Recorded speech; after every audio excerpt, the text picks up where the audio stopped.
Imagine a world where your child asks you for a time in or a time within instead of having to be told to take a time out. Most people agree timeouts don't really work, but learning a new method of discipline can seem difficult until it becomes routine. Have you ever tried to teach a child something new, something that perhaps they thought was a little weird? Then you know it can be a bit of a struggle to get them to actually do it. Well, that's kind of how it was when I first tried to get my daughter to start meditating. Not only was it something new for me to be guiding her into a meditation, but it also changed up our bedtime routine, and that's huge for a lot of kids. So I told her, "This is just something new I created, and I'd love to get your opinion on it." She agreed, reluctantly at first. But after doing the meditation every night for nearly 2 weeks, Mommy, do the meditation.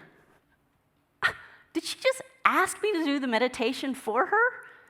Yes, it's working. Some nights, it was just the deep, slow breathing that we did, and that's enough to calm the body and quiet the mind. I even put myself to sleep sometimes, and she'd have to nudge me and say, "Mommy, oh, inhale." Learning to control your breathing is such a powerful tool. It's really a shame that not all kids learn this because it is so effective at instantly calming the body. Simple, but that doesn't mean it's easy. In fact, remembering to take a deep, slow belly breath in the moment when life hits you with something alarming is a skill that requires practice. Like the day my daughter came home from elementary school and told me her entire class had been directed to evacuate. I froze. What? Does she even know what that word means? They had to evacuate the classroom because a single child was misbehaving so aggressively that the teacher feared not only for the safety of all the other children, but for her own safety as well. On another occasion, I heard some children had taken to literally hiding beneath the teacher's desk. They were so scared in their own classroom. And I thought, that's not right. Kids deserve to feel safe at school, not fearful. Can you imagine if that were your child? Can you imagine if your child felt scared in their own classroom day after day? That's certainly no environment for learning. I wrestled with these haunting memories for years. That's certainly no environment for learning. My heart went out to these children, to their parents, teachers. I'm not judging anyone here. On the contrary, as a parent, as a mother, I am sending my child into school every day with the expectation that she will not only receive a good education, but be in a safe, fun learning environment. What I'm hearing, though, is the opposite. That's not fair to anyone. Folks, unfortunately, neither of these incidents is unique. It happens hundreds, if not thousands of times every day, all across America. In fact, according to a recent Gallup poll, parental fear over their child's safety in schools is the highest it's been in 20 years. We need a solution, and one that helps all the children, the ones who are struggling, upset, and afraid, as well as all the kids affected by the disruptive behavior.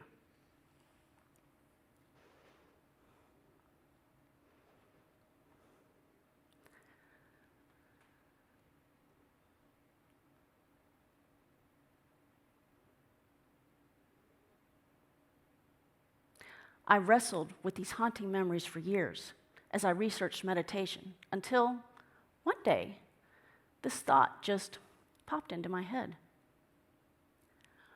Why don't they teach meditation in schools? Picture this. What would a world look like where every first grader meditates every single morning? I could just see their smiling little faces, calm and relaxed, in every classroom, all across the country, across the world even. The Dalai Lama says, if every child in the world would be taught meditation, we would eliminate violence from the world within 1 generation. Instead of kids on the floor cowering in fear, I see kids seated on the floor, breathing deeply, smiling serenely, feeling secure and safe. Do parents need to be meditating with their kids at home? Yes, absolutely. And ideally, if that were the case, we wouldn't be here today having this discussion. But the fact of the matter is, it is not enough just to expect parents who were never taught themselves the power and value of this tool called meditation to then teach it to their kids. Growing up, I never even heard of meditation, not until I was probably in my teens, and then it was treated as something woo-woo, not what normal people do. It was through practicing yoga as an adult that I first experienced meditation for myself. And when I stopped treating meditation as a hobby and instead turned it into a daily, in fact, twice-a-day habit, my results skyrocketed. It's kind of like the difference between brushing your teeth once a week, which doesn't really do much good, versus every day, twice a day. I saw improvements in all areas of my life, from my health, relationships, my job, finances, simply in my daily interactions with people. It changed my overall baseline so that I felt more often an overall feeling of background happiness that became my normal set point most of the time instead of just some of the time. And feeling happier allowed me to feel more expanded, which opened my focus to new opportunities. I even got inspired to write a children's book, with my daughter as co-editor, of course. But back when I first decided to introduce this amazing tool to my daughter, I knew I had to make it fun, or she wouldn't go for it. So we started with fun whole body movements, twisting and shaking to really feel the energy in the body, and also to burn up some of that energy, because then we got into breath work. She once said to me, "Everybody knows how to breathe, Mommy." Yes, sweetheart, everyone knows how to breathe. But you know how at night we start counting deep belly breaths? You can do this part with me. In through the nose for a count of 8. Holding at the top for a count of 8. And then slowly exhaling through the mouth for a count of 10. And this feels so relaxing and helps you fall asleep. Oh, I see what you mean. Kids are the best, aren't they? This sort of deep, slow belly breathing actually shifts the body from the sympathetic nervous system, known as the fight or flight response, into the parasympathetic nervous system, known as rest, digest, create. It slows down both the heart rate and brain waves, which makes the mind more open and receptive to new ideas and suggestions. So now she was ripe to be guided into a time within, doing a meditation where I incorporated positive statements such as, I am enough, I am safe, I am absolutely lovable just as I am. And I encouraged her to repeat these statements either out loud or in her head. The entire process took less than 10 minutes, and I thought, this is perfect for my daughter's classroom during their daily morning circle time. If every morning kids were guided to do a time within by practicing meditation, it would become so familiar to them, they would be more likely to ask the teacher for a time in, and eventually to take their own time within on their own when they need it. You see, whereas a time out isolates a child as punishment, a time in is a positive alternative. I first heard this term used by Amy McCready, a former Today Show parenting expert, in one of her positive parenting videos. A time in is when an adult goes with the child so they can talk through the problem together. But I would like to take the time in one step further. I see a time within as both preventive and preemptive. It's so you don't ever have to arrive at the point of needing either a timeout or a time in. A time within is using meditation as a tool to teach a child first how to control their breathing, and this does at least 3 things. 1, it diverts their attention from the external world, and 2, redirects their focus inward on their breath, which 3, brings their awareness to the present moment. We also call this mindfulness.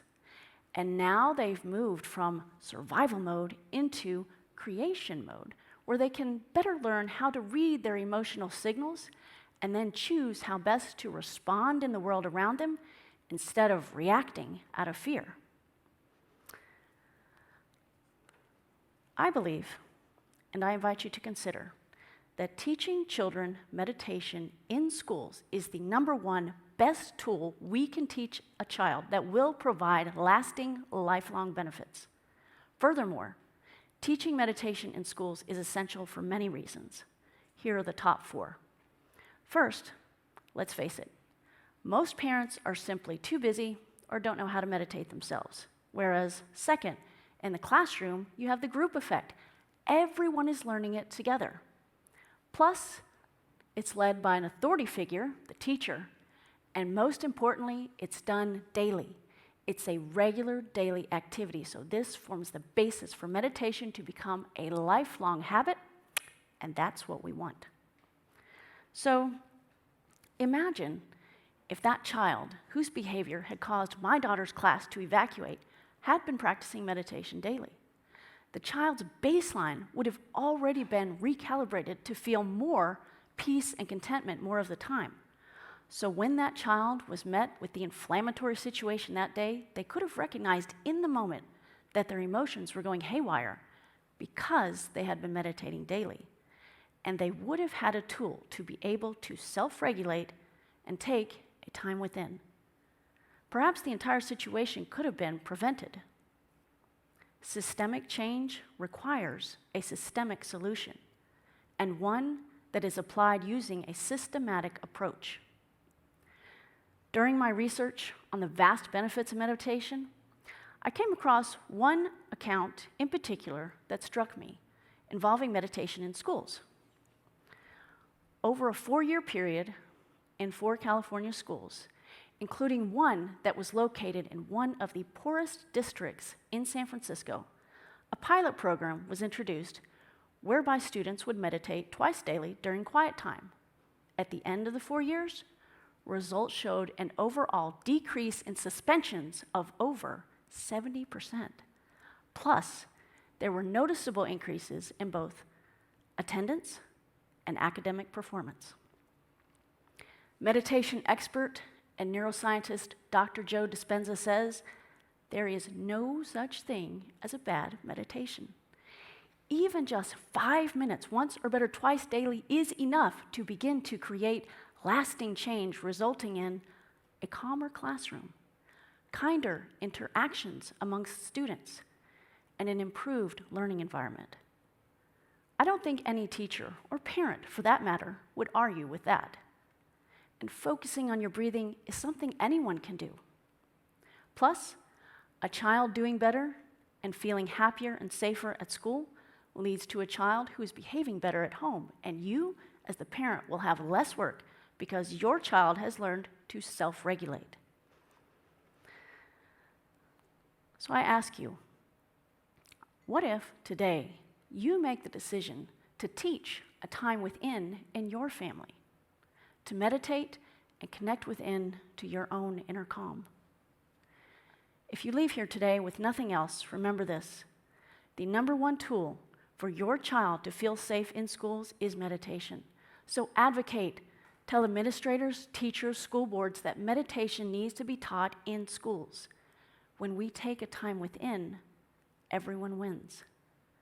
And as Joe Dispenza says, by changing yourself, you help others. By teaching children to take a time within through meditation in schools, they learn how to change themselves, and in so doing, create a better world for all. Thank you.